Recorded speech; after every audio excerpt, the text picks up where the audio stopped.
Good morning. I call to order the Lake Havasu City Budget and CIP work session on Thursday, May 12th, 2022 at 9 a.m. to order. If you'd please join me in the Pledge of Allegiance.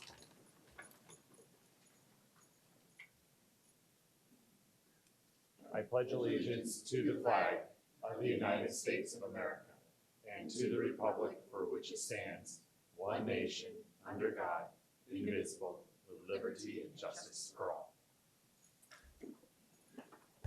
Thank you. Hey, Ms. Williams, if you please call the roll. Council members Nancy Campbell. Here. David Lane. Here. Michelle Lynn. Here. Cameron Moses. Here. Jenny Koch. Here. Vice Mayor Jim Dolan. Here to talk about money. Mayor Kalshahi. Here. Thank you. Thank you.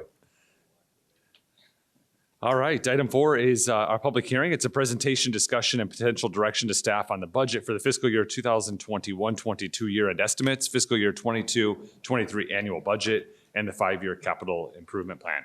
Mr. Knudsen, I don't know if you wanted to introduce it before we turn over to Ms. Olson. Yeah, sure. Good morning, Mayor. Good morning, Council and team. We're here to talk about the proposed budget for next fiscal year 23. We think we put together a really pragmatic approach in terms of the use of the taxpayer dollars for Lake Havasu City. And we'll present, and Jill and Angie will present that. And special thanks really to Jill and Angie, especially the hard work that she's done to put this budget together, on all the nuances and all the curveballs that get thrown her way. She's really done a spectacular job. You're going to see a couple things with regards to the budget, and I'm trying not to step on any of the toes with Jill's presentation, but you'll see a few things in terms of a couple changes. We're centralizing the facility maintenance portion. In past years, each department would have an allowance for generator repair and maintenance and HVAC and all the things and doors over at the fire stations, things like that would occur. So we've moved in the right direction and trying to centralize that all through the Public Works Department, so then we can properly schedule the different maintenance. So rather than waiting for an HVAC system to break, we're getting out front and doing that regular maintenance, keeping track of those assets and extending the life as much as we can.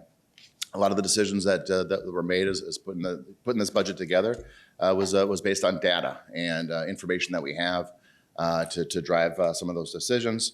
You're going to see a focus on the replacement of equipment and tools and vehicles, a lot of old and aging equipment that's out there. We did our chip seal program here a couple weeks back, because it's been 2 months now. Our striping machine broke down 3 times. It's out there finishing on its last leg, but that's 3 times we put the striping machine on the street, and 3 times it broke. And needed repairs. So we spend more time fixing our equipment than using it to do what's needed. And then there's going to be an emphasis here in terms of increased costs. So we're celebrating the fact that there is increased sales tax revenues and other revenues coming towards the city. But there's lots of costs that are tied to these things. Fuel is a big one, and that drives a lot of increased costs for a lot of the projects.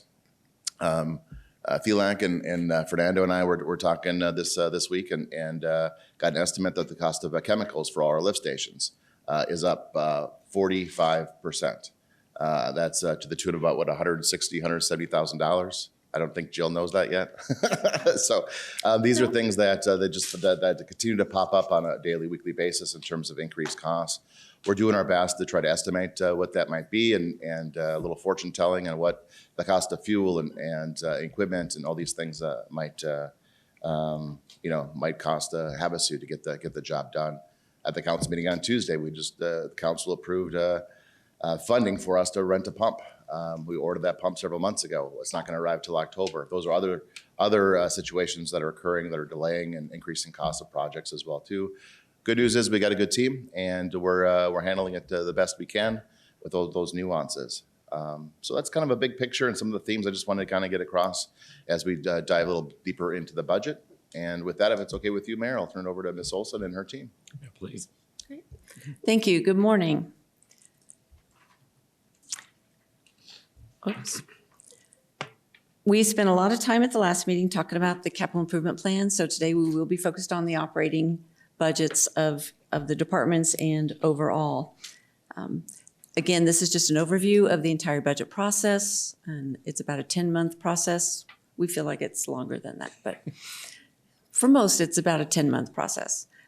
Everyone should have their budget materials. There's an operating budget book that has the financial projections and the revenue highlights, and the departmental budgets, the FTE schedules, and most importantly, this one has page numbers. So that should be helpful today for all of us.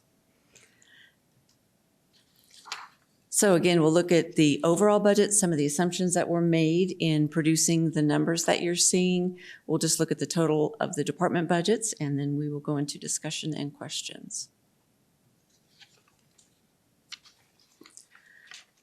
Starting with personnel on the expenditure side. Personnel overall is going up about 12.9% over prior year budget. This includes step increases, COLA, healthcare rates increasing by about 7.5%. And then pension costs for ASRS are going down slightly, but pension costs for police and fire are going up significantly.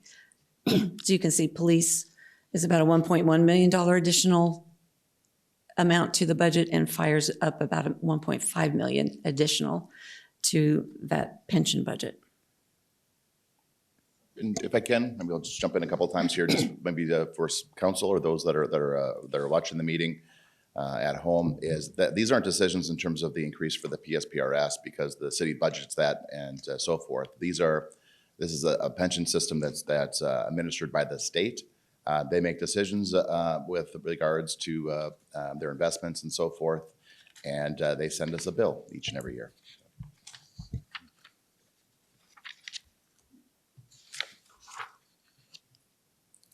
Overall, we did include several new full-time positions.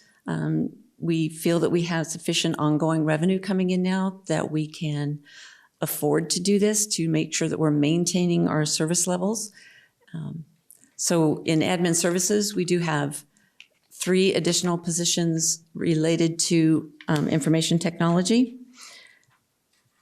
These positions, the long-term goal is to get the positions in place in IT to be of the most benefit as support for the staff in using all of our systems.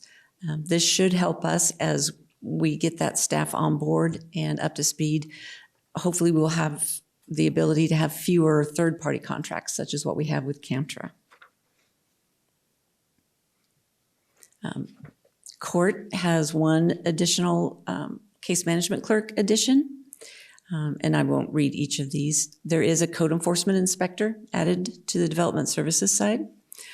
Police department has several new positions, and it's important to note that police did eliminate 5 part-time positions to contribute toward the funding of these additional positions. Fire has additional positions, and they added 2 part-time fire inspector positions for that 7G fire inspector program. And then again, a couple of the departments are swapping out. They've given up an FTE in order to add an FTE, and this management analyst in fire is another example of that.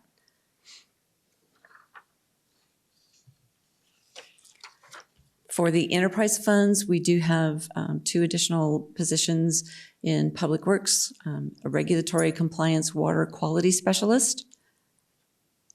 Somebody in public works can probably describe that better than I would be able to, and then an additional maintenance technician as well in public works.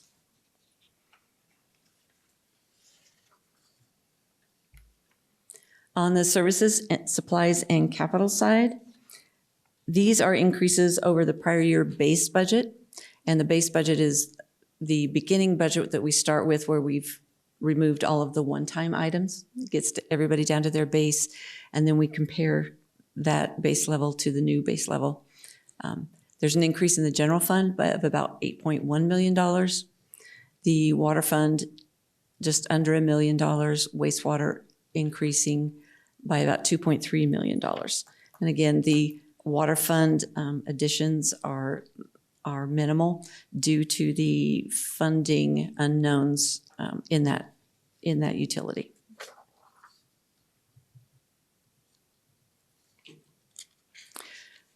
So for the service supplies and capital budgets, we do have what we call, we took a look at some of these supplemental items that the departments requested, and those are items that they are requesting over and above their base budgets.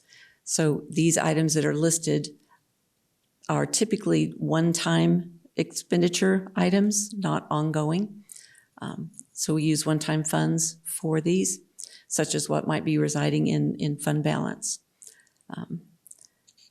So for police, some of that, the additions in the police area are offset with donations or grants or any other restricted revenue accounts that are specific to the police department.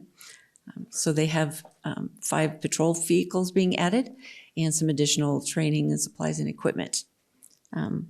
For fire, additional funding for refurbishments of engines and a vehicle, I believe. And again, these are just partial lists. Parks and Recreation, additional equipment, about $285,000. That does include another mower. That's about a $96,000 item. So it's a very big mower. So, information technology related items. These are tied to overall what the city needs, and it covers all of the departments and reaches out citywide. It does include a land management system. We need to replace the old system that we have over in development services that we use to issue building and planning permits as well as business licenses. Right now, they're still on the old HTE green screen system, so that needs to be updated. We have several improvements needed for human resources. So we've budgeted additional funding to take care of those needs. And then we also have capital that's more capital outlay and operating capital for the courthouse project. So all of the new AV equipment and computers and related items for the courthouse project, that's in there close to almost $700,000 for that. And that's just for the IT side. For water fund, we have a motor control center for 5 wells included in that and filter control system. Wastewater, we have a new loader included in that, and then a new membrane, island treatment plant sand filter rehab of about $250,000, and also funds for odor control of about $850,000. And again, as Mr. Knudsen referenced, we did centralize expenditures from many other departments and moved those costs over into the Public Works facilities maintenance budgets. You'll see that reflected in the individual department sheets as well. And on those department sheets, I did want to mention to council, just for your ease of reference, we tried to include at the bottom section under each department a small area where we try to describe what's different this year compared to the prior year, so that the numbers that don't look right up in the table, those have an explanation with that. Hopefully that narrative is helpful on each of those departmental worksheets. And then we did make an assumption that fuel costs were probably going to remain high. So we have included some additional funding for the fuel cost increases that we've been experiencing and expect to continue experiencing. Ms. Olson, Mayor, if I can. On the fuel cost side too, Jill came up with the approach that we set aside dollars in case those fuel costs continue at the same levels or would increase. But if fuel would decline, then those funds would remain set aside. Yes, thank you.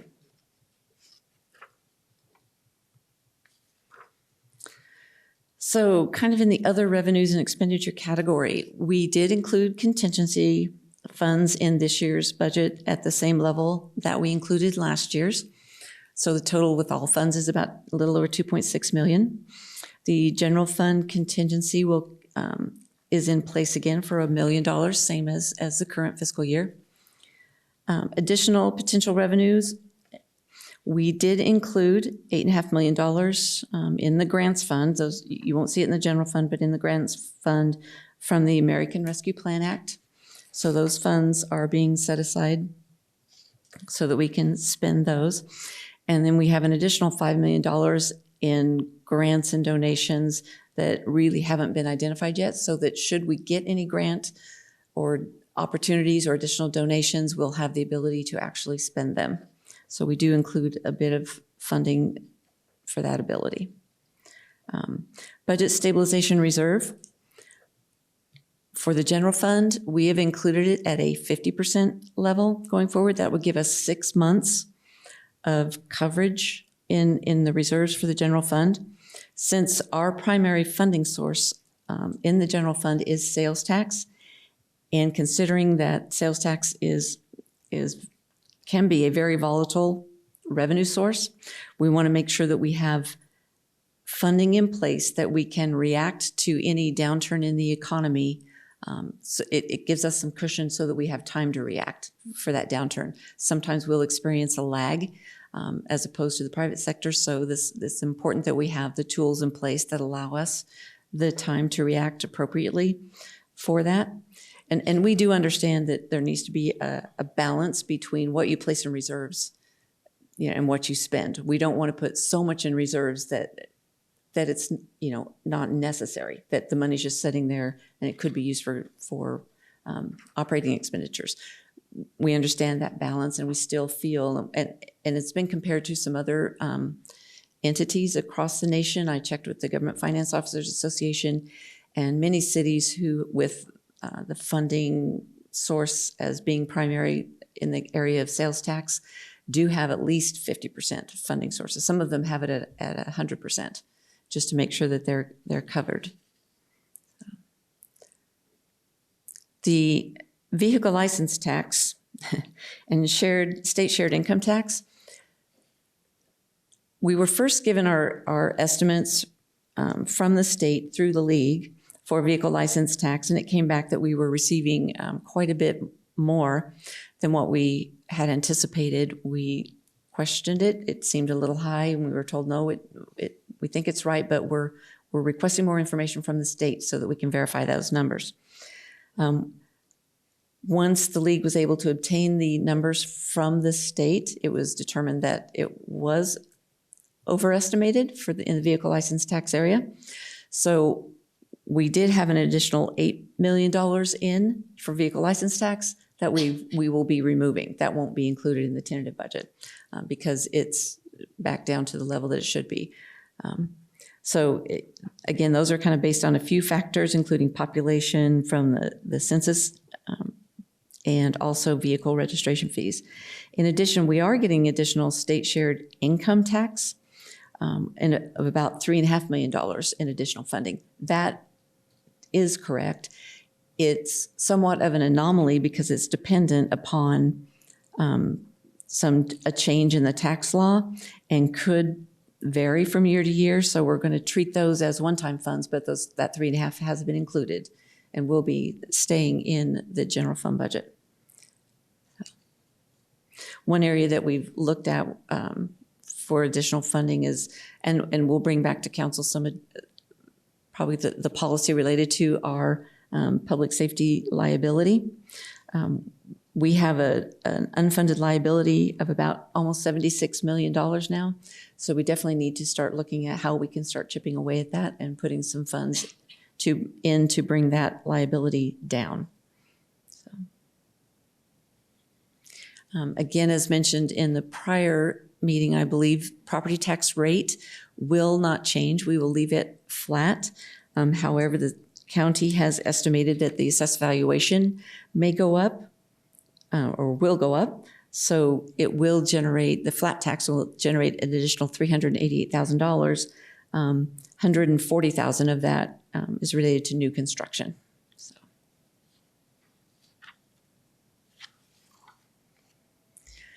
And then just again, on the American Rescue Plan Act funds, we've included the $8.5 million in the grants fund. what we've done in this budget, as a guideline, we've taken what council discussed at the meeting that was specific to the ARPA funds. We've placed funds in these various areas as you discussed. And those can be moved around, of course, just like anything in the budget. But we did want to make sure we get them included in some areas where we feel like there's some definite need. Even with all of the supplemental items that we were able to add, there were many more requests than what we were able to say yes to. So we know we still have deferred maintenance issues that are way beyond our revenues. So these categories, as created by council and discussed by you, is what staff has used to place in these funds in the budget for its allocation on the expenditure side. So now we'll just take a look at the department budgets. And this is we're just going to show you the department totals. In the books, you'll see the detail related to each of the departments. And you can see the line items and the comparisons to the prior year. Again, we've got the line items for within each department, and then that section at the bottom to explain any budget variances. Municipal court budget also includes additional funding for the new courthouse's FF furniture, fixtures, and equipment. So $750,000 is in there. And then other operating costs, some of which they've assumed, in their budget currently just because of having the buildings, such as the utility bills and security costs, are already reflected in the operating budget. Budgets for FY23, probably the one thing that's been that staff has spent a lot of time on, and I mean staff from all the departments as well as budget staff, is looking at what do we need to carry forward from this year into FY23. And due to the supply chain issues that are continuing, there are many items that once again are not going to be received by June 30th, as we had hoped. So those funds have been carried over into the FY23 budget. So some of the FY23 budgets may seem higher than FY22 just because of the carry forwards, but that'll be in the notes as well. Ms. Olson? Mayor, if I can chime Yes. in again. Carry forwards are very, very important, especially in the last couple of years when the increase of costs for some projects that get delayed. So it's important to understand that you look at the comparison of year to year on where the budget stands.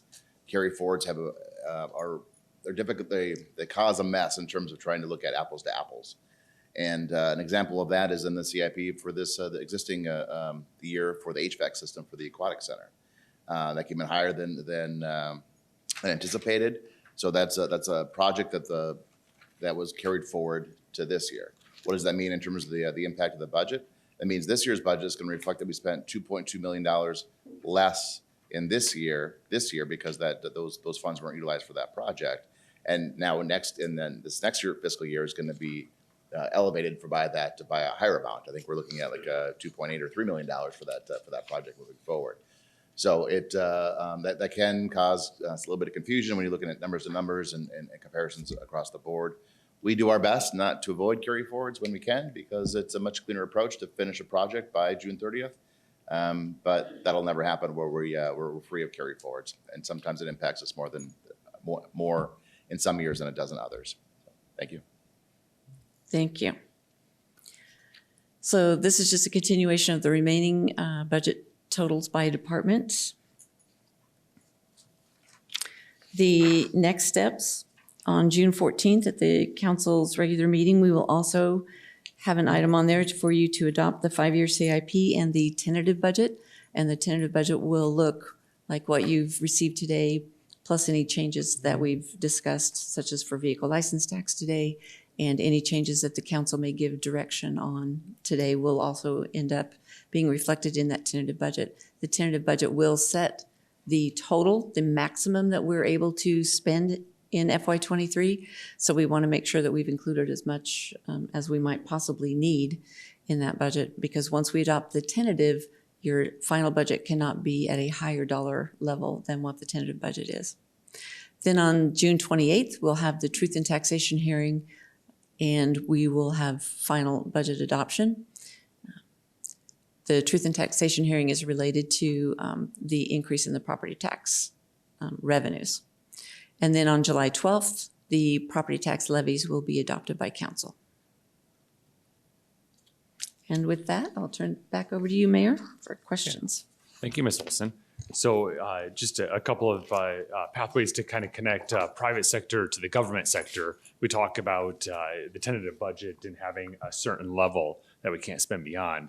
In governmental budgeting, we have to, by state law, account for any possible grant, any possible revenue source if we want to expend that. So it's trying to have enough foresight to ensure that the needs are met for our community should that opportunity arise or come forward. And so that's why, in the private sector, we can have an innovation happen and say, okay, yeah, we're going to reallocate money for second quarter and do these things. We can't do that here. So that's why this budget process takes so long with staff, is because they have to really think through lots of different components. So thank you for the presentation, and I'm really happy that we're increasing the BSR. I think that's a great move. Now that BSR went from 3 months now to 6 months. Is that the change? That's correct. Yeah, perfect. So yeah, that'll give us, especially with the uncertainty in the economy, it'll give us that kind of that equilibrium that Ms. Olson talked about to ensure we're not putting too much reserves in the bank, not spending the dollars that are paid by taxpayers, but we also are still balancing the assets that we have and we're responsible to manage. So thank you for that. We're at 3 months now, and now we're going to go to 6 months with this budget. So as we mentioned in our last budget hearing, we started with Councilmember Moses to my left, and now we're going to start with Councilmember Koch to my right, and then we'll make our way around the dais with any questions. So I'll turn over to you, Councilmember Koch, for any questions or comments. Yeah, I just have a couple of questions, and I may have more as we go along. The healthcare increases, I understand that, and I know we've had the staff has had some meetings regarding the cost of healthcare and some of the healthcare concerns as far as availability of facilities and using the emergency room instead of a urgent care. Do we have any idea, or have we tracked over the years with the program that we have in place for a wellness program, what kind of impact that's had on our healthcare costs? And is it still making a difference? Are we having a lot of employees participate in the program? And Yeah, Mayor, Councilmember Koch, if I can fill this one. And we do have great success with the wellness program. Again, we're in a trust with the 3 cities as well as our local school district. There was the last couple of years and with COVID and trying to secure vendors and so forth that our numbers dwindled. But I think we were up a substantial amount in just the last wellness, which was the skin cancer that took place. So it really has a really good impact on trying to get ahead of these things. If we can identify skin cancer because we're bringing a vendor to the city and make it convenient for signups and our employees can walk out of the building and get that checkup. For the minimal cost it takes to do that, we're preventing large claims down the road, and we do mammograms and pops and other things that are tied to wellness. One of the things we struggle with a little bit from the trust perspective is trying to find vendors to do that. I learned yesterday we had our trust meeting yesterday. There's one vendor in the entire state that does the mobile skin cancer testing. So we're trying to come up with the other solutions that might come up. But certainly getting ahead of those things. The increased costs you see for the healthcare, those are significantly based on high claims and the number of high claims. So when we have incidents that occur, and that's what insurance is for, but in some years we have a tremendous amount of folks that have high claims. So and there's a handful of new cancer diagnoses and so forth that were out there. And other instances that caused some of those rates to climb. Hopefully, for the sake of, from a financial perspective and the trust perspective, that we see less large claims this year, and of course, hopefully, just from the sake and hope that our employees are healthy and happy, that we'll see less claims this year. So. And that's what I would have anticipated. Kind of, a lot of people aren't going to the doctor for preventative care after the whole pandemic, and so it was an issue, and a lot of people put off going to the doctor for checkups and things, and so we're seeing a lot of those issues. So another question is Councilmember overall. Koch, if I may, if we just while we're on the health trust, just to give some historical background of that health trust. As Mr. Knudsen mentioned, it's the three cities, our friends up in Bullhead City, Kingman, Lake Havasu, and the Lake Havasu Unified School District have pulled resources together to try and stabilize the expense for healthcare, and it's worked. It's worked great. This is actually the first year in recent history that we've had such a significant increase. So by adding the school district recently, it adds more people to the pool, so spreads the risk out among more policy holders, I guess we might call them, or partners within that. But this was a tool that we used in order to stabilize these healthcare costs, so we didn't have those really high up and downs that we had several years ago. So it has worked out really well. But I just wanted to, for those listening, the trust, they're like, what's a trust mean? And so it's just all of the folks coming together to pool the resources to try and use our tax dollars the most wisely and be able to still provide great coverage for our team members so that they want to continue to work here in Lake Havasu City. Mr. Mayor? Yes. And also too, just to add on that so people really understand that, basically it means there's no insurance company in the middle making money off our policies. We are self-insuring us for our four entities. So it could be way, way, way worse if we had to do this at one of the Blue Cross Blue Shield or one of the other companies. So it is a great saving. Even though it is going up, it's the best option we have available. So We're hearing from other cities that are experiencing as high as 20% this year. Did you have a question? Yes, Councilmember I do. Gill? Yes. Are these outside vendors that we're bringing in to, I see them out in the parking lot sometimes for the mammograms, skin cancer, they're outside vendors. Correct. Through the trust, we identify vendors that can work with the four entities, and they rotate between the four locations. But yeah, we do our best to try to bring in some local docs, and but not everybody has that ability to have that van or that mobile unit that they can bring to the locations. Yeah, so the trust hires those vendors, and then the idea is that they identify a potential diagnosis early so it costs the trust less. I understand that. What we did was we contracted with local providers here in Lake Havasu City that we send our staffs through, and then with that, they end up establishing a doctor-patient local relationship, which I know in the healthcare industry here in Lake Havasu is incredibly important, including if you get sent to the emergency room, one of the things you have to have is a follow-up care, and that's what we're lacking. So I just question the outside vendor portion of it, and I wish that the trust would possibly reach out more. Maybe we don't need a mobile device here, but maybe our employees will go through, I won't say his name, but one particular doctor for a complete wellness check.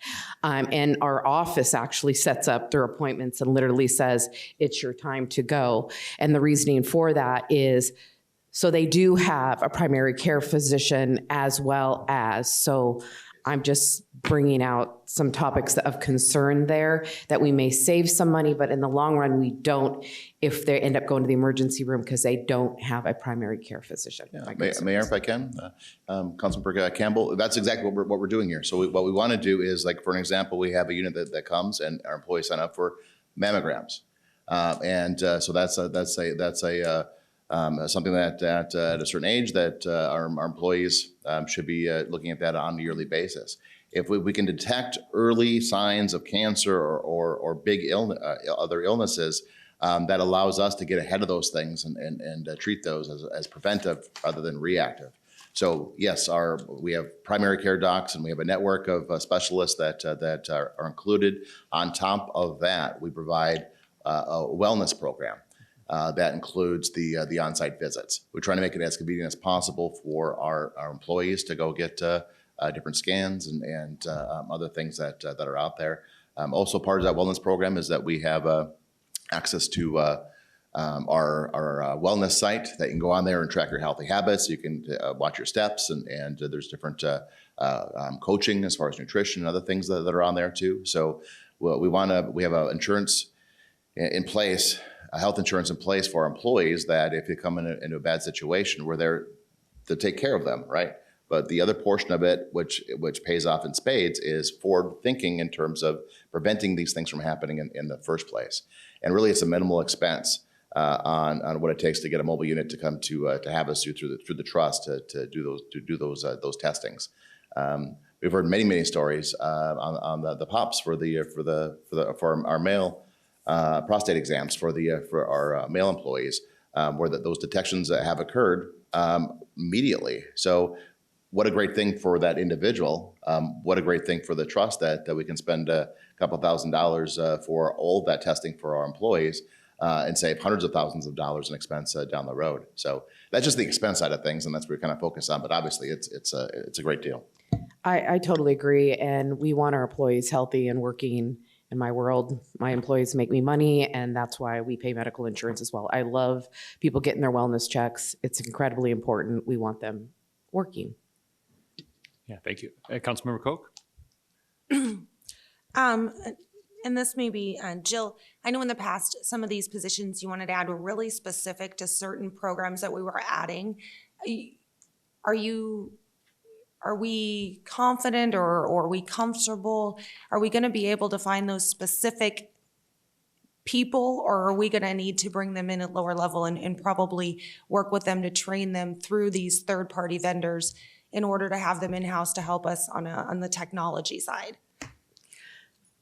I don't know the answer to that. I mean, we're hopeful that we can find experienced candidates that can move here, or if they're living here already, that they're experienced, specific to what we need. But I think we're at least working as a staff and working with human resources to make sure that we can go whichever direction we need to based upon the outcome of each recruitment. So we may try all of those methods depending on how each recruitment goes. I know that's been a challenge in the past couple of years to get people on board for those specific programs. So good luck to you on that. Thank you. As far as recruitment goes, where are we at for vacant positions at this point versus we're adding positions, which is completely fine if they're necessary and so forth. But I know in the past we've had more positions available now than I've seen in a long time. And so I know recruitment's tough. I just wonder where we're at. Yeah, and the HR director, Bobby, might have the more detail on that. Good morning, Mayor and Council. Recruitment is rough right now. We have been averaging between 30 to 50 vacancies a week across the board. We have some areas that are way more difficult to recruit for than others. The IT positions being some of those, public works, water, wastewater positions being others. And the truth of the matter is the current wage issues are a real problem because we're getting people that want to come in to work here and are willing to move here, but the wages they're asking for are above the top of our pay ranges. So it's a challenge and it will continue to be that. Thank you. Mr. Mayor, Yeah, Councilmember I have a question on follow-up. On that, when we're talking about COLA, even if we raised it, and I guess that's one of my questions too, have we determined what that percentage is? We talked a lot about it at the last meeting. Is it going to stay at the recommended 3%? Yeah, currently in the budget that's presented in front of us is at 3%. So Correct. So I think my question is, even adding that on, do you think that's even going to help with because that 3% is not even raised to what you're talking about? The 3% COLA is a value for retention, not necessarily the recruitment efforts that we have, but to keep the employees that we currently have. Right now, we're losing on average in our water department, 1 or 2 employees a week are resigning to go somewhere else where they can make more money and have more opportunities to earn in the future. I guess with that question, do you feel that this 3% is going to be enough to keep retaining, or do you think we're going to keep losing? I'm just trying to figure out if this COLA is even worth putting into this budget, if it's really going to retain our employees. Absolutely. As a retention tool, it's invaluable. Is 3% enough? I would like to say yes. The answer is probably not, but we also have to balance that against what's affordable. And so I believe that 3% is better than no percent right now, and that it will go a long way towards helping to retain the valuable employees we currently have. Yeah. Councilmember Campbell? Mayor, when it comes to the COLA, I'm concerned as well, kind of like Councilwoman Lynn has said, that the person at the starting wage is only, 3% on a $12 or $14 an hour is nothing. Somebody that's making $185,000, that's or 180 or 80 or 75, that may be significantly more, but I don't think it's going to catch up with the housing crisis that we're in right now. And of course, I'm highly concerned about that. But again, I also realized that at the positional analysis, we went out and we did comparable cities, where we overlooked our Tri-City Council, which is Bullhead, Kingman, Parker, these rural areas. And I was wondering, are we targeting those locations as well to come here? I know the housing prices are lower. So there's two questions there. Number one, I'm concerned that we're just doing across the board 3%. Instead of really, I think I would rather the people that you're talking about in the water department that we're losing, how do we sit down and keep them and have a nice conversation with them to tell them maybe it's going to cost us 10% there, but over here we don't need that department or the IT department. So I'm just not a cross the board, everybody gets a raise kind of gal. I kind of believe we need to look at each individual department, and that $1.5 million that we're talking about the COLA is going to cost. I don't know how to departmentalize X amount like in a general fund to say this is a reserve to see what we can do to retain our employees and or bring in potential employees based on demand requests, if that makes sense.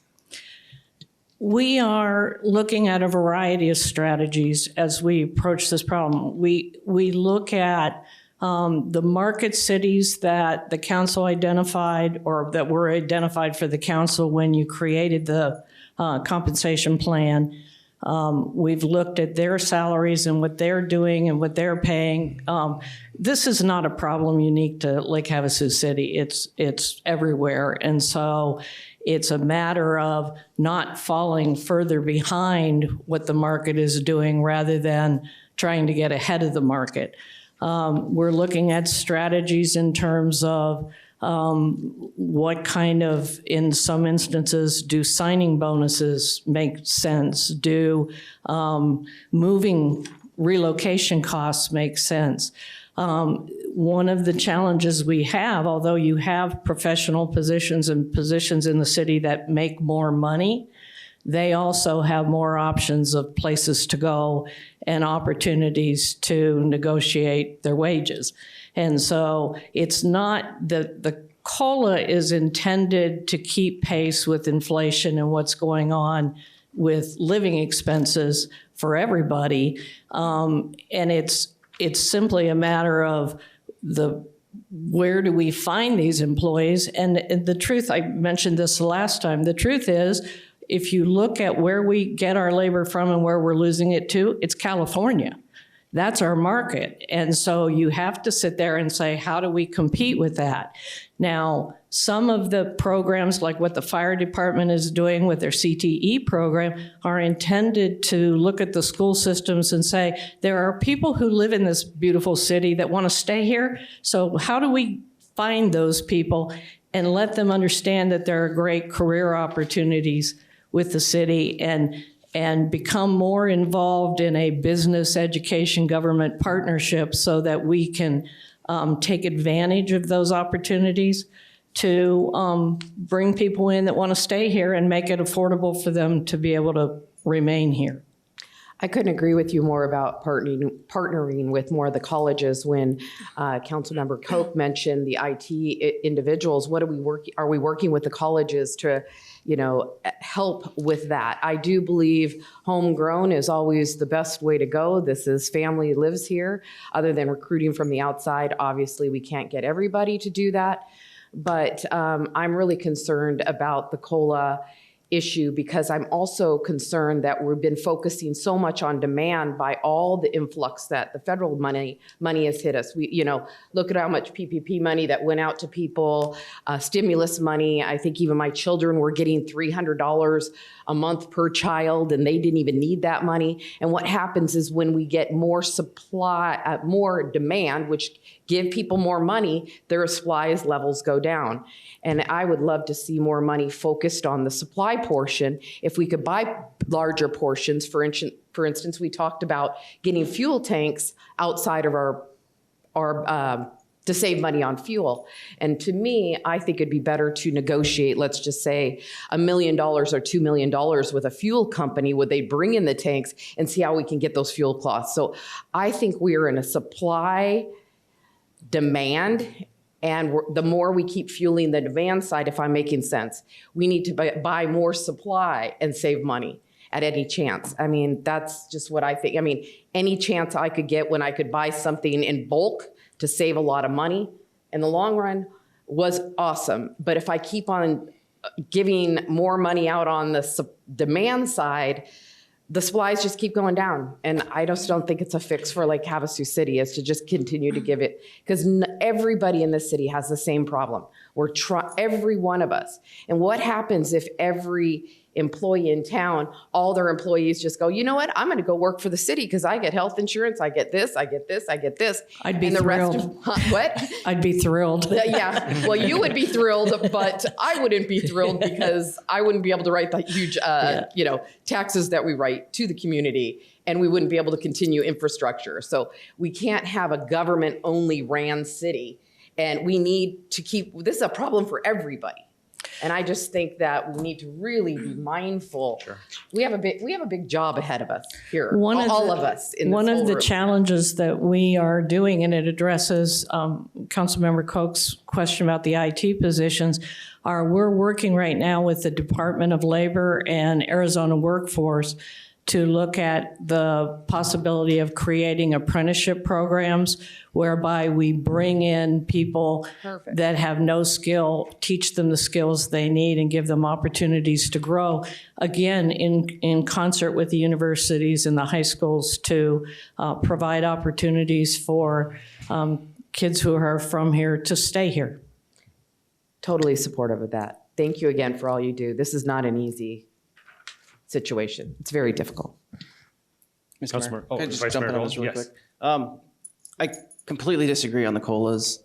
Our staff takes care of this city. And if we don't take care of them, we're going to lose them. We were very slow to respond with positional analysis. It took a long time for us to get it. I think it was a great thing that we did, but it is so obsolete at the moment right now. I think the COLA, in theory, if money wasn't an issue, should be higher. Inflation's 8% or more, 3% is very little. And if we don't even take care of them at that level, I think we're going to be losing more people. That's one separate issue. The other issue is the different departments. I mean, like I said, if we're losing people on the water side because they can go work for the company in California and make $28 an hour as starting pay, okay, well then that's a department we definitely need to rethink right now, and we need to be paying $30 an hour. And because we can complain all we want, but if we don't have people, we're not going to have a city. Our costs are going to go up. Everyone complains about water prices and everything going up. If our infrastructure is falling apart, it's going to go up. We can buy $1 million pump every 2 years, or we can buy it every 5 years. Those costs are going to come in, and if we don't take care of our people, so like I said, we're talking about two areas. We're talking about staffing as a whole, which I think we do. We need to look at the whole. I've seen somebody do before. Maybe we need to just torch the thing and start all over. I think we do. These last 2 years have been crazy. It's completely unprecedented, and even to consider the fact that we do business as usual, we can't. We cannot do business as usual. We have to stay ahead of this, and we have to take care of our 400 some odd employees, or if we have 200 employees, we're not going to be able to have a city anymore. So, we're going to have bigger problems than that. So I think definitely the cost of living is something we need in here, even if it's at a minimum of 3%. But I think, so you mentioned we have a variety of strategies. Are any of those incorporated in this budget? Do we have, because we got to be realistic. If we need people, we need people. In these departments, do we have money and able to hire these people? For just water, for example, just putting them on the table. Do we have budgeting? Are we able to solve this problem, or are we just going to be next year's? in a worse situation?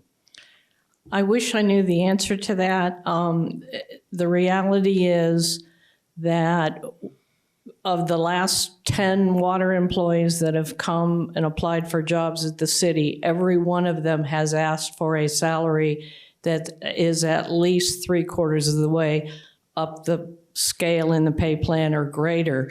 So what's happening when you do a compensation plan like we've done, as your employees age through the plan and as the market is increasing, what happens is it's actually a statistical model and it starts to lean until it finally collapses. That's why you have to adjust that plan periodically so that people continue to have an opportunity to grow in their positions. And what's happening to us right now is that as employees or as we're advertising positions and people are coming here, they're wanting to be paid something that's not even in the realm of our existing compensation structure. Are those people qualified for those jobs? Oh, yes. Then this is a problem we have. Yeah. We have to hire those people. We have to make those adjustments. We can't just, well, I remember back in the good old days, we paid them. I mean, my people at Campbell Cove are making $16, $17 an hour making sandwiches. I mean, that's not what it used to be, but if I don't adapt, I can have 2 people making sandwiches and you know, I'm out of business. But so, I mean, those are definitely things we're going to have to be aggressive on, and like to be a business people and see people that are coming in that are qualified and we won't hire them because we can't afford it. We have to. And the people that are above them, well, then we have to fix that. And it's going to be hard to positional analysis this whole thing from the city level like we've done before, but in these departments where we have these big issues, I think we need to fix one department at a time, and the people that are above them, if we have to adjust them, I mean, it sucks, but this is the world we're in right now. So I hope we are being aggressive in that area. Mayor, Vice Mayor, members of council, certainly a lot of things are happening there right now too, right? And you alluded to it, Vice Mayor. Just paying somebody at step 10 when they come in, that solves that problem. We got a person in that position. And now they're making more money as a brand new employee than the employee that's been here for 8 years and doing a spectacular job. That employee is not going to stick around for very much longer. Pay them more.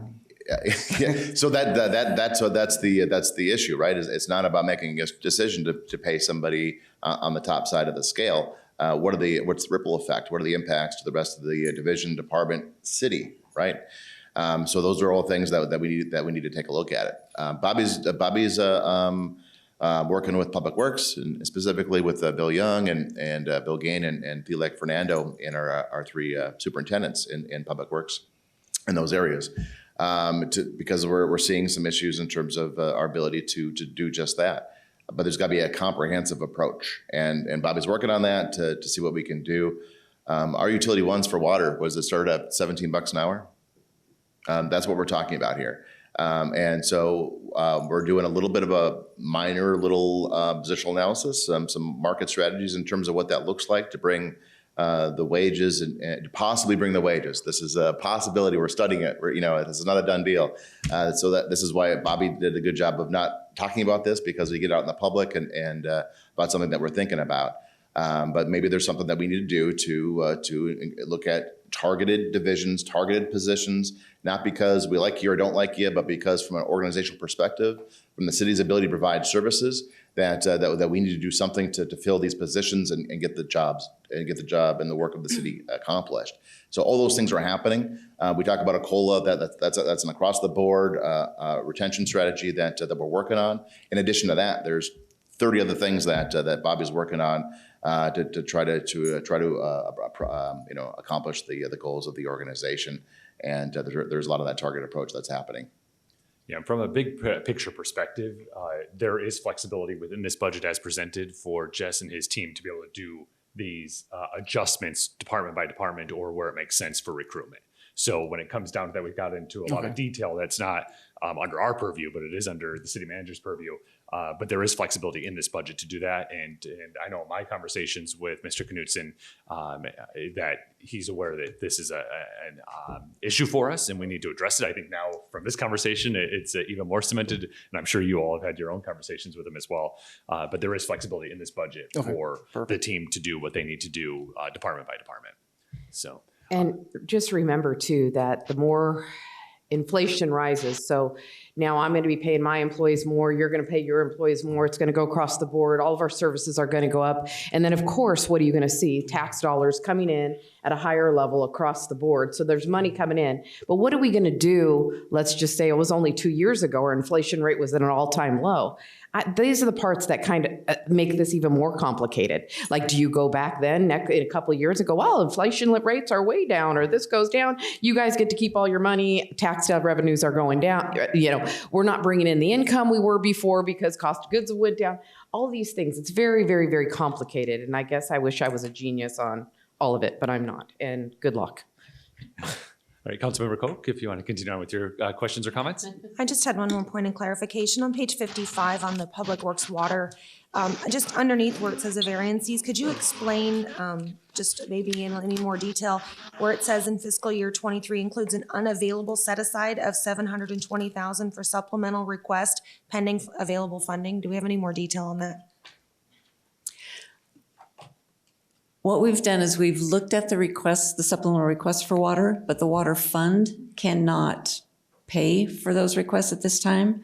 So we're trying to manage that budget by looking at the revenues that are coming in to seeing what can we actually give a final okay on so that they can make that purchase for whatever that supplemental item is. So it just means that it's not an automatic okay on July 1st that you can go order all of those supplemental items that have been requested. We're just trying to manage those funds until we can get a better idea of how the fund's going to operate as a whole with the current revenue stream. And are you anticipating when we revisit the water rates, is that kind of where you're? Okay. Absolutely. Thank you. At this point, I'll be done with any questions. Yeah, thank you, Councilmember Koch. And Ms. Olson, that was a great answer. So yeah, basically until the council does their action for the rate study this fall, we just don't know. There's so much uncertainty on what that looks like, except a commitment from the council to revisit it this fall. So, all right, Councilmember Lane. Thank you, Mr. Mayor. Some of this we've already kind of gone over and everybody gave their opinion. I was just holding my opinion off until it was my turn. So we didn't keep jumping back and forth and interrupting Councilmember Koch. I'll start at the beginning. And so we're going to go back to personnel COLA. So cost of living allowance. And some of the things that I heard. You know, we did this positional analysis because every year we kept pushing and kicking the can down the road. And we were not taking care of the employees. We finally got to the point where, okay, our employees are making fair market wages where they're supposed to be. Now it's our job to continue doing that and to keep it where it's at. Not giving pay raises because people would want to work for the city only, that's our job. Our job as council members here is to ensure that the city manager has the tools in order to attract and retain the best and brightest employees that the city needs. Right now, we're hearing that we're 30 to 50 people down every single week. So obviously, we're not giving the tools to the city manager that we need to give. When we talk about a cost of living allowance at 3%, Social Security cost of living allowance this year was 5.9%. So we're not even going to meet that for the top step employees. For the ones that are getting a step increase, they'll be able to at least meet that level. But the top tier employees are not. They'll get a 3% pay raise. And that's it. That's not even the same as what Social Security is getting. So do I think it's important that we give a cost of living allowance and stay on top of things so that we don't have to do another positional analysis in 10 years? Absolutely. It's important. Would I like it to be more? Absolutely. Do we have to balance what we have? Yes, we do. So is 3% enough? Probably not. Do they deserve it? Absolutely. Do we need to ensure that they're making a living wage? Absolutely. That's our job as city council. And so I think that it's warranted, and I think that it's needed. We talked about having, well, what about this employee and that employee? Every employee we have is important. We don't have any excess employees that are, we'll keep them on, but we really don't need them. We need every employee that we have, and every employee is just as important as every other employee. So picking and choosing which ones would get a cost of living increase and which ones would not is, in my opinion, absolutely out of the question. So that's enough on that. Ms. Olson, maybe you can tell me, I'll move on to the PSPRS, what our current percentage of funded liability is. The unfunded liability is $76 million. Is that what you mean? Right. Or what else? I was just, in the past, we were about 65% funded. Oh. We try to keep it, in my opinion, I think 75% funded is actually equivalent to 100% funded. Anything more than that, I think, is a waste of dollars. But do you know what that percentage is by chance? I think it's less than 50%. Oh, so we've dropped quite a bit. It's gone up, and we have not contributed over and above the annual amounts. Okay. I know a couple of years ago, we borrowed $13 million and bumped that up, and we're not there now. No, we're not. Okay, thank you for that. Also, when we talked about full-time positions, you used the acronym FTE, and I just want to make sure everybody out there knows what FTE stands for, full-time equivalent. I'm assuming that's what you were talking about. Just to make sure that the people that are watching on TV know that we're talking about full-time equivalent employees. One of these positions, maintenance technician, I think that's a great idea to have somebody on staff and have it centrally localized so that we can get some of this deferred maintenance taken care of. That's my biggest concern right now, other than retaining and attracting the employees that we need, but allowing our facilities to deteriorate to the point that it costs us so much more money to get things fixed. As Mr. Knutson alluded earlier, the HVAC at the Aquatic Center is costing us more money now, and the longer we wait, the worse it is, and the more it's going to cost. Moving on, wastewater, $800,000 for odor control. I'm sure the people in town really appreciate that, but that just kind of goes to show how much those costs have gone up. And when we're having to spend money because of those costs, that's money that we don't get to spend everywhere else, like on deferred maintenance. We talked about fuel costs. Our emergency vehicles get filled up with fuel 2 to 3 times a day. So think about that every time you go to the gas station. We always have to make sure there's enough fuel in our emergency response vehicles that they're not running out of gas when they're halfway to your emergency. So it does get very, very expensive. The American Rescue Plan funds, again, I'm still concerned about the deferred maintenance that we talk about and where some of those dollars can go to. I'm glad we're moving up the budget stabilization to 6 months. That was very, very much needed. And then I wanted to just say thank you to the staff and to the city manager. This is a balanced budget. We're not borrowing money. The city is not in debt other than our sewer. We pretty much have paid off all of our debt. And I appreciate the fact that you all work very hard to make sure that we have a balanced budget and that we're not wasting our tax dollars. We're using our money to the best of our ability. So thank you for your 10 months of hard work on this.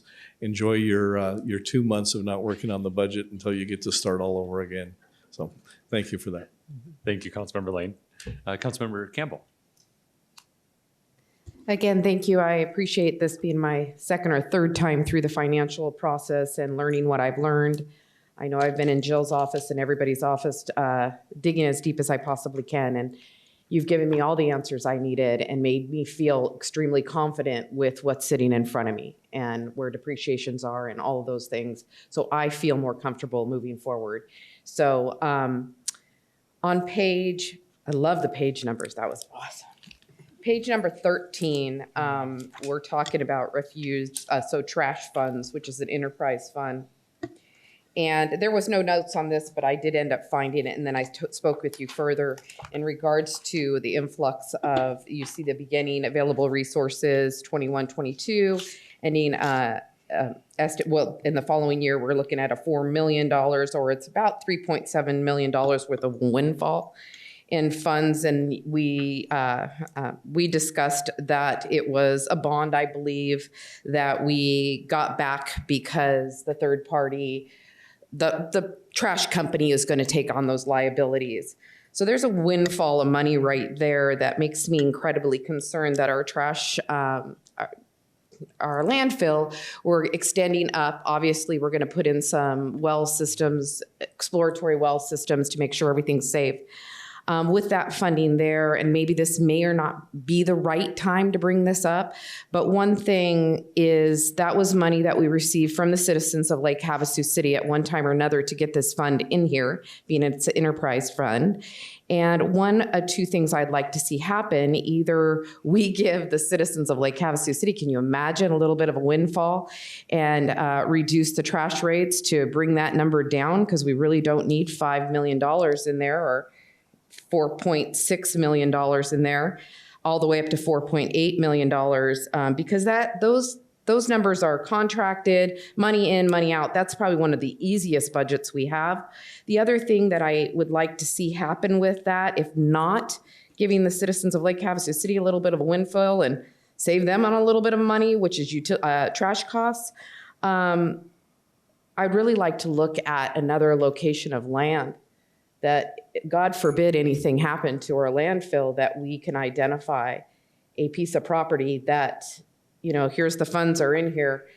As you know, Lake Havasu City is selling out like crazy. Where would our next location be? So I'm asking today just to consider. I don't expect an answer today. We don't have to run with it. It's there for 3 or 4 or 5 years. But one or two things: do we give them, the citizens of Lake Havasu City, a little windfall and give them their money back and maybe cut some of their trash costs over the next year? And or do we look at a piece of land that we can just hold on to? We all know land just goes up in value. It couldn't hurt us. So when I noticed that $3.7 million windfall from a bond that we received back. Sure. So obviously it was there. Obviously we've had that money the whole time, but where it was identified just kind of went back where it belonged. Okay, if you could just take a break there so we can see, Okay.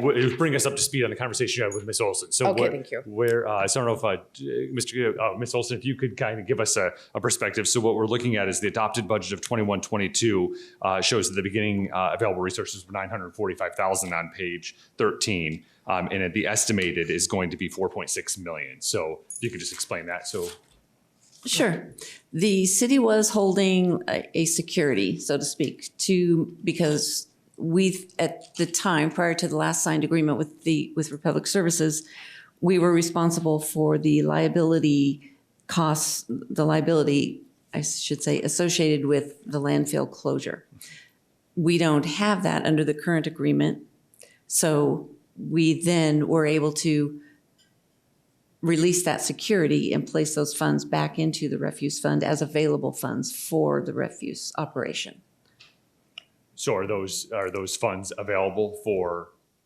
Yeah, it's an additional like $3.5 million that's in the refuse fund now for potential for future landfill, acquisition costs or additional operating programs that you may want to do. Mayor? Yeah, Mayor, Yes. Councilmember Campbell, members of the council, in terms of the rates, the city doesn't charge rates for trash. That's contracted out with Public Services. So we have a contract for two contracts for Public Services, one for trash collection and one for the landfill. And those rates are included in the contract, and those rates are administered by Waste Management. You'll see that on an ongoing basis that we collect maybe about $100,000 per year, give or take, as we get into the projections that we add to this amount. The intention there is that if we can build a little bit of a fund here, then we can come in and take a look at what it looks like when the landfill closes. Some initial thoughts right now, but our future selves are going to have to make these determinations, and we want to set them up for success. Is if when that landfill closes, maybe the expenses there is that there's a creation of a transfer station, in Lake Havasu City. So I think as we grow out and we get closer to that landfill, I think probably another landfill might not be the best solution, but a transfer station would be the ultimate vision for Lake Havasu. As communities grow and as Havasu grows, similar to other communities, that's the steps that they take. So trash is then collected by the contractor, and it goes to the transfer station. Then bigger trucks show up and they haul that trash from the transfer station to a landfill in another location. That's some of that concept. So if we go with another landfill, we go to another transfer station, we're setting our future selves up with the ability to make that decision because they're not cheap. And we're adding to that fund about $75,000 to $100,000 per year over the course of time. We'll have some money to do those types of things. That's the thought strategy today. Councilmember Lane, did you have a question? Yeah, just some historical, and I'm sorry to interrupt your time, but if even before Mr. Knudsen was here, those of you who've been around for a while, if you remember 6 years ago, we did a study on our landfill. And at that time, when we thought we were going to have to close the landfill, and that's why we started the recycling program. We've added some years to that.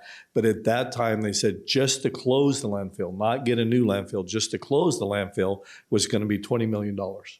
So the idea then was to take these funds that came along every single year and put them into a fund so that when the day comes, because the day will come that landfill is full, we will have the money set aside to be able to close the landfill. Because if we had to come up with $20 million today to close the landfill, we were kind of scrambling then. What are we going to do? We don't have $20 million to close the landfill and then open another one. Luckily, with this recycling, we were able to extend the life of the landfill, and things are going well out there now, but there will come a day, and that's what we were doing, was setting aside the money. So if I can, Mayor, Councilmember Lane, to add a little bit too, that expense was true, and I think at the time that study was done, I think the landfill was supposed to close in like 8 to 10 years. We all started scrambling. Council adopted that recycling program and the collection contract with Republic Services. When we negotiated the contract for the landfill, we were savvy enough, council was savvy enough to adopt a contract that pushed that liability of the closure on Republic Services. So that expense that's there, but we still don't have funds in place for after it closes. What do we do next? Thank you. And yeah, that's what I was going to say too, is the current contract with Republic Trash states that they will pay for anything upon closure of that. Again, I'm look at everything in a drone's eye, and I'm somebody that always likes to be prepared for the worst. And if we start to have these exploratory wells out there, as we expand the height of our, landfill, it's very concerning to me because I did speak to a lot of people. And when the landfill originally came, they didn't even do liners back then because it was in a rural area. We're not in a very rural area now. I have a lot of concerns. I'm crossing my fingers that our landfill is healthy and safe. I know the ADAQ is demanding that we start testing the wells and our soil. They're not demanding. It's just part of the agreement okay. to go Well, vertical. So yeah, we have all the correct monitoring part of the there. process of the new permit process. Correct. Anybody that goes out and gets a new permit, they have to update everything. So knowing how long that landfill's been there, knowing that we're going up higher, knowing that we're going to be testing things we've never tested before, I personally feel strongly about not today, but take a look at this money and have a second plan, transfer stations, whatever it may be. That's my comment on that. We can move on that. Yeah, thank you. But we did get a windfall. If you want to call it, we didn't. We always had it, but it's back where it belongs, and it's time to not spend it on something we shouldn't spend it on, and it should definitely be spent on exploring future locations. That's my opinion. Okay, I understand we are in desperate need of a striping machine. I get it. I understand that completely. One of the concerns I have with our striping recently, and anybody that's went over to the corners of McCulloch and London Bridge Road, we did some crosswalks there. We've done a lot of striping in this community. And if somebody from Streets or Public Works can confirm this with me, on the striping, are we using the proper paints and sealers? Because it seems like you can't even see the crosswalk blacks and the whites and the checker. I know. I just have to ask these questions because if we're going to spend the money on a new striping machine, which I think we need absolutely, what is it going to take to buy the proper products that make it nice and bright and make sure that our citizens are completely safe? We are using the proper paint. We use the same paint as Mojave County and quite a few other cities through the state bids. Currently, with all the maintenance that goes on, the oils and stuff with the sealers, they come up through. So it's just a matter of keep on doing it. So those crosswalks that we did we seal all those? Because those don't even look like they were sealed. They were sealed? The paint seals itself, but the oils under the chip seal, the oils on the street, they seep up through. Just like the new crosswalks on Main Street, they're starting to dull already. It's from the fresh oils in the asphalt that come up through the paint. Huh. What can we do about that? What? So as Mr. Young is indicating, so we brand new street, we put paint down because you need to put paint down on a brand new street for crosswalks and for and so forth for all the things that paint does for us. And then you got to come back next year and do it again because the oils seep and you have to continue to maintain that. So that's constantly touching our streets with the striping machine. And that's actually right. And the chip seal, it seals up, it pulls more down, so it dulls even quicker. And it's just a matter of repetition getting over it. Okay. I just really want our crosswalks to stand out as much as possible. And it seems like they're just fading away really, really quickly. All right. Okay, moving on. Not much more. Again, I already discussed the $1.9 million that we discussed for the 2 tanks. I know that was a placement item. That item may be only a couple $100,000. I know it'll come back to us, but can we possibly talk to a fuel company about buying bulk? Because if we have a $1.9 million placement for fuel costs, I'm wondering if you contracted with a fuel company and said, I'm willing to contract with you $1.9 million. What are you willing to do for us in the meantime? And it could be that they would build the tanks for us. It could be possibly Parker Oil giving us, I don't know if that's exactly who we're contracted with, but whoever we contract with, if we set up a set, that's a lot of money in fuel that we were, $2 million for just building the tank portion to try and save that. That's a lot of money, if you understand what I'm trying to say. Yeah, absolutely. And this kind of dovetails onto your conversation during the CIP budget. So as you mentioned, it is a placeholder. It'll come back before council. Staff just needs the flexibility. Again, this is a 10-month process we're talking 18 months out there. We're having these conversations. They need to have time to be able to go and say, hey, does a fueling station work? Are we going to get a payback in an appropriate amount of time? And what all those things look like. So that's a capital outlay. But as you mentioned, I think the point's well taken. I think staff heard it loud and clear when we had the discussion last budget session. And when it does come forward, it will only come forward if it makes financial sense for us. And again, it's a complete placeholder. And then just, when we can't, we have to follow the state procurement laws, and we can't just say, hey, we have 1.9 million, although people are savvy enough to go look at our budget because it's online and posted to see how much we have budgeted. We can't just say, hey, this is what we have and what can you give us for that? But we can say, hey, we need the service and what's it going to cost. To go out and contract with somebody that, let them know that we want to buy at volume. And that kind of parlays on my other comment. How can we spend more money buying some larger supplies and larger demand? Maybe you're already doing that. You're a city. I'm sure the amount of volume you have to purchase at one time is probably enormous.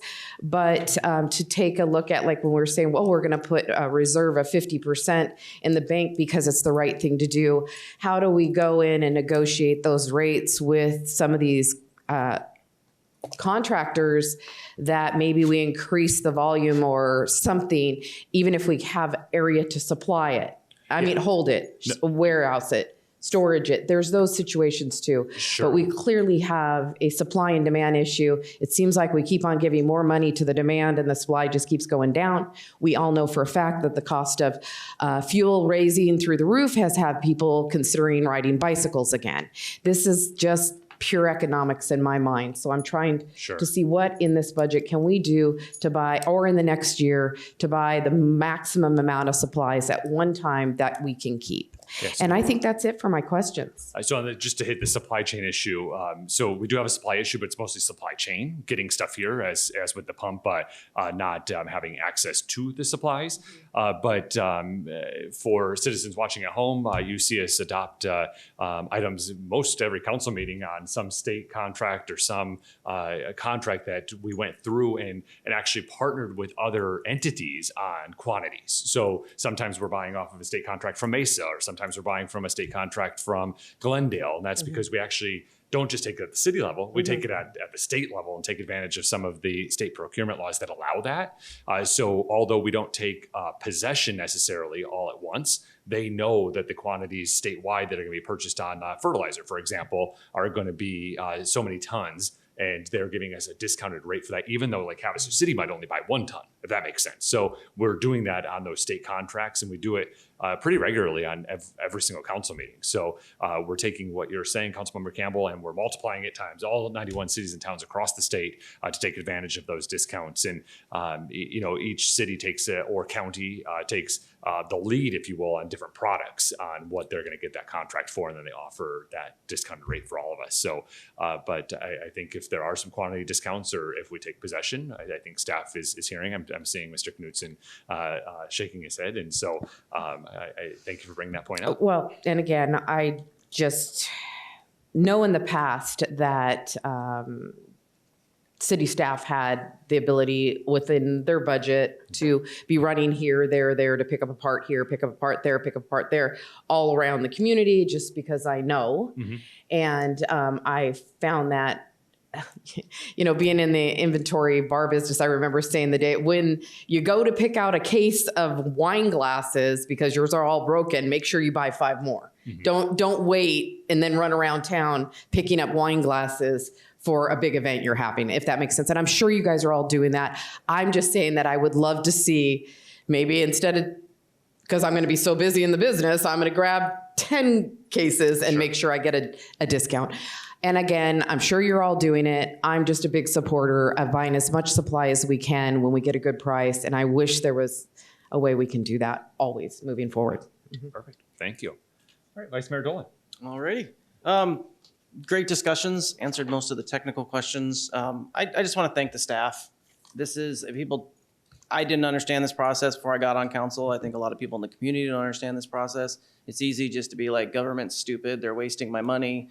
Why do they spend this much money on that? But this is a process, and we have, it's all run by, it's not the government, it's not the city, it's individual people doing their jobs. I'm not an expert in my field. I didn't go to school to run businesses. To run governments. I'm a business owner. I'm here for perspective. I'm here because I know people in the community. I listen to them, and I bring those concerns here in front of you guys. But, we do have a great staff of people that are doing what they need to do. Our accounting department wins awards and integrity for what they're doing. In 4 years, I haven't seen anything that concerns me.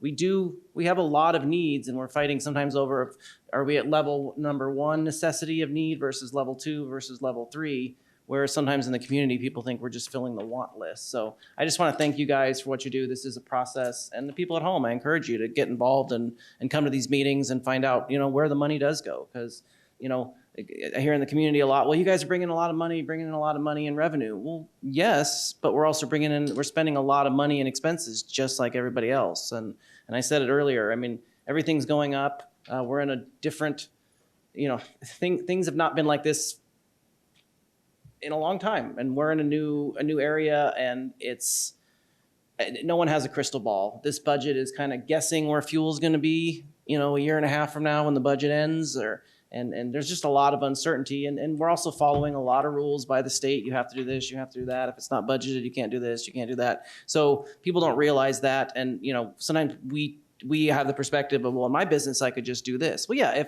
if I took over the city and ran it like my business, I could be way more efficient.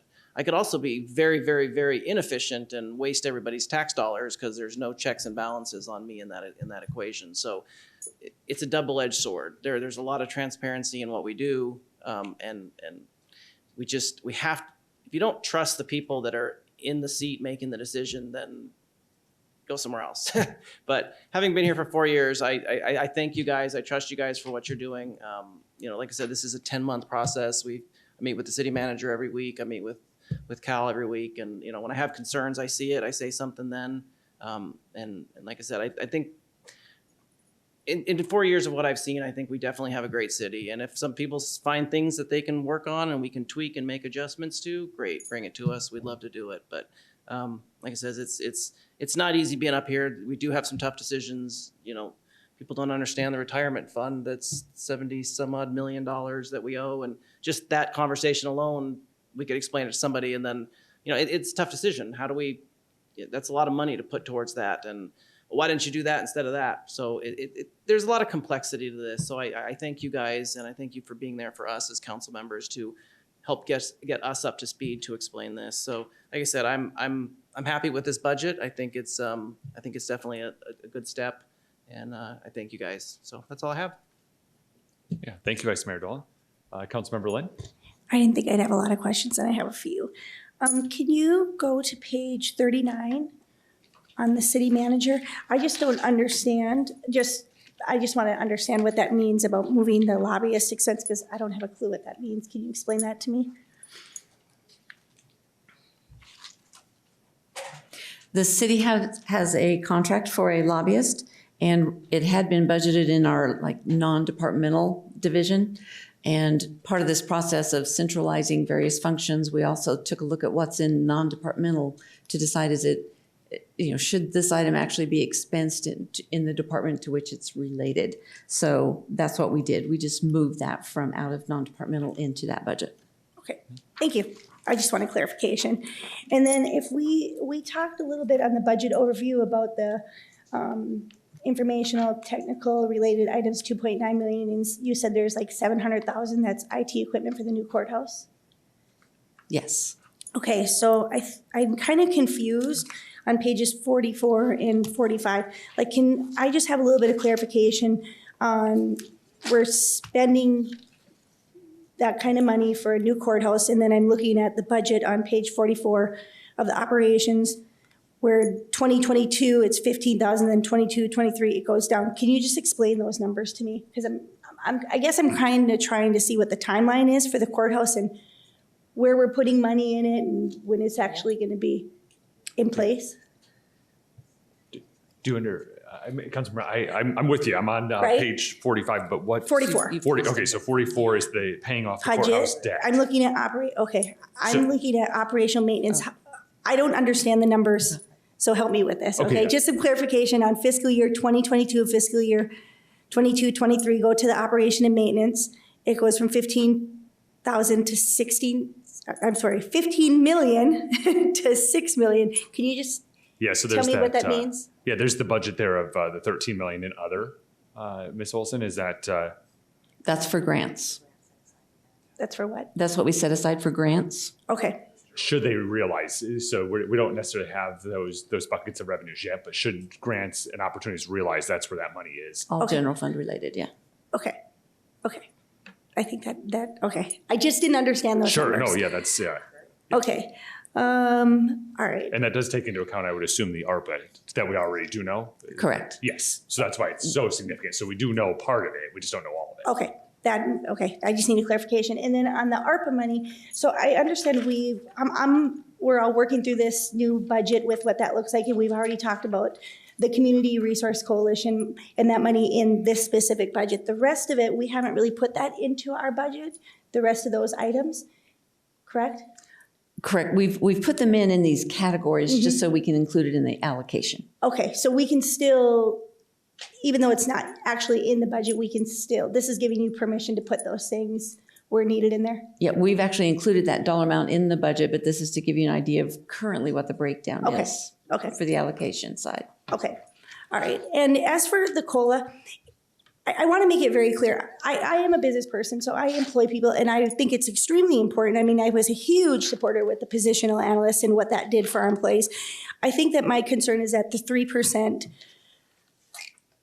and I'm glad that Bobby shared that she believes that this is going to help. I hope that is. I'm hopeful that is. I think you have to pay people what they're worth. I just don't know if the 3% is the right route. I kind of want to side with Councilmember Campbell, trying to get my council members here on that. We have to pay people what they're worth. And I just don't know if that 3%, I mean, I started doing some numbers. I'm like, if you have a lowest paid person, I mean, it's a couple $100, and then you have your highest paid, it's a couple thousand. If that's going to retain the employees that we have, okay, well, to me, I don't know. I'm looking at how we're losing people. That couple $1,000, I don't know if that would keep me here. So that was my only concern with that. I'm all for supporting our employees, whatever it takes to keep them here, retain them here, and recruiting. I just don't know if the COLA is the right direction. But if Bobby thinks that is where it's May I ask a question to Michelle? Yeah, Councilmember Moses. Michelle, do you have a suggestion of where you'd like to see it go, or I don't. That's what you'd why like to see? You know, I'm not an expert. That's why I said I'm glad that Bobby was able to share with us that we're going in the right direction. I just, as a business person, I don't know how that's going to retain people if they have offers to go for thousands and thousands of dollars more to different places where they can get a cheaper place to live. Yeah, I'd just So, like to have remind you of concerns. Mr. Knutsen's comment earlier. There is flexibility in this budget for staff to look at key areas Yes. that we're having some challenges. So, and Mrs. Kimmelton's comment about there's flexibility and options here. So there's this COLA, there's a step increase if eligible. There is some flexibility on other things they're looking at for recruitment, whether that be relocation cost or those types of things. So there's a variety of different pieces that are moving, and I believe everyone echoed this on the council.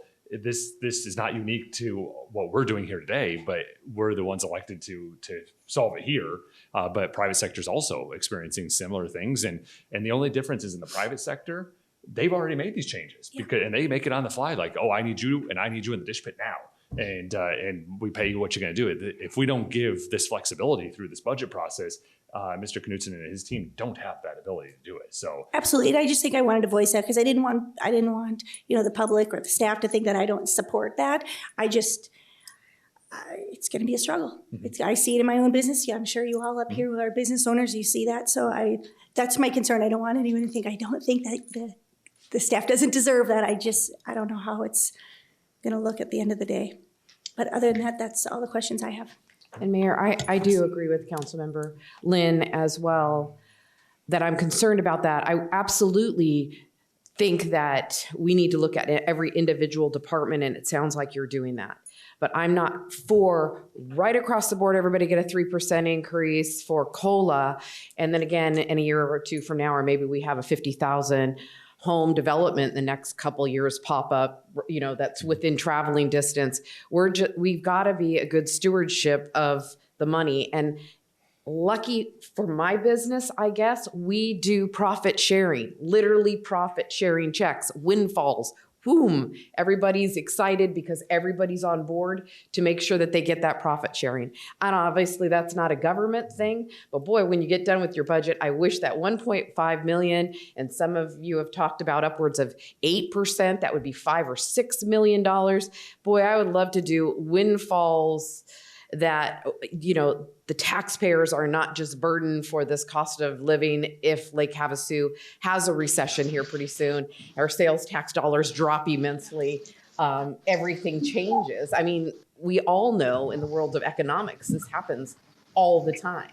We can't expect this to continue to go so high when only 2 years ago it was a completely different picture.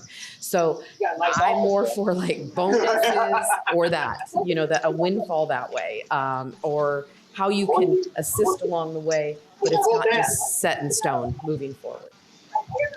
That's the reason why I will be voting against it. Not that I don't think you're deserving of it. I'd love to see you get paid in a different way. thank you.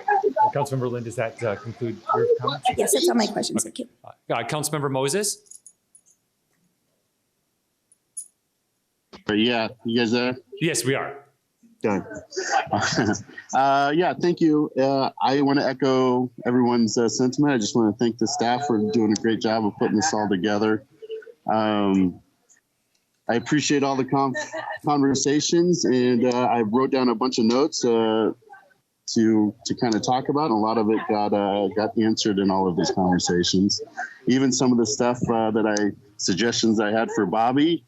I'm always just so impressed with how creative she is. I'm glad she's looking into the apprenticeship programs with Arizona Works and all that good stuff. So great job there. I'll just echo a couple of sentiments that I think are extremely important. I completely agree with raising the BSR to the 50%. I think that's the smartest thing, most fiscally responsible thing we can do as an organization. And then the other thing I just wanted to touch on is that, you know, the employees that we have right now have saved us over $500,000 in the last year. I think we need to, since the positional analysis, I've given my employees a raise 3 times just to keep up with the market and to keep up with inflation. The fact that it's even a question is, I just have no idea why that's even a question. 3% I don't think is enough. I kind of convinced myself with the 3% plus the 3.5% step that, okay, we're getting close to inflation, but we're not. That 3%, that 3.5% step is there to have a future for the employees. Honestly, I don't think 4% is enough. I don't think 5% enough. It's because that's not keeping up with inflation. But that being said, I know we got to be smart, and I know we got to do this incrementally. I'd like to see it higher than 3. I think we're going to be doing ourselves a disservice. I think we'll lose more employees if we're not keeping up with the other cities. And here we are trying to grow as a city and grow as an organization because we've all seen in those departments where they need help. We need more police officers. We need more code enforcement. We need more fire. We need more IT, but we're not going to get it. We are flat out not going to get it if we don't do something about the COLA and keeping up with inflation. I'm already looking at probably another raise for all of my employees within my organization because I'm just not attracting enough people. So I think this is something we all need to look at. And I think we really, really need to do something that makes a little bit more sense for the overall health of the organization. I want to keep Lake Havasu City open. I want to keep Lake Havasu providing the services to our citizens. That's the most important part to me. I wouldn't make a decision based on, what it's going to do to my business or anything else like that. I think we need to do what's right for Lake Havasu. Yeah, thank you for your comments. And then if you just want to mute the back of your line, Councilmember Moses, while we finish the discussion, and pop in if you have any additional questions. For my comments on the budget, thank you to the team. I know it's a ton of work and you have to go through lots of processes to make this happen, lots of meetings, lots of negotiating to try and make all of these pieces happen. So thank you so much for all of your work there. When it comes to the BSR, I've already talked about, I'm very happy that we're increasing that. I think that's a very prudent thing to do. I think that there's so many uncertain times currently and ahead, and I think that's going to be the smart thing to do. But we have to take a balanced approach to the budget, which staff has presented to us in that way that takes into account the resources we have coming in, the expenses that we need to have, what investments we can make. And so there's several positions identified in this budget that are investments in our community and in the services we're offering. The new firefighters that are proposed in this budget are through a SAFER grant, if that should realize, and that helps with retention at the fire department and kind of the succession planning with upcoming retirements, which is a fantastic way. I mean, I think that just shows and highlights the innovation that each of the departments use when it comes to their approach to this budget.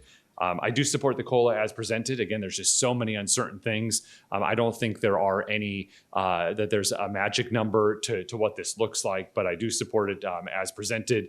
And, I've heard some comments that, we can't continue to do things as we've done in the past. We need to look at it differently.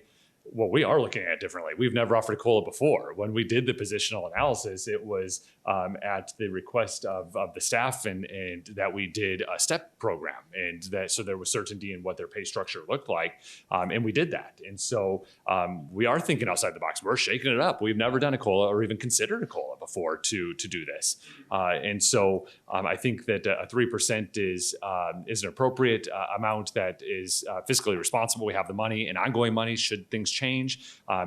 Certainly, it's not going to be life-changing for certain employees, but hopefully, because of their connection to our community and their passion and dedication to us, it's our commitment to them that our team is important to us, and we are investing in them and hang on with us as we figure some of these things out. And Mr. Knutson and Ms. Kimmelton and the team work on different strategies for different areas. So we are a growing community, so there are some positions here, but we are growing, and we need to make sure that we have those resources. I'm happy to see additional police officers identified in this budget, additional folks in support service areas to support the rest of our team as we're growing, and we get those pain points for everybody, but I think those are all been identified in here.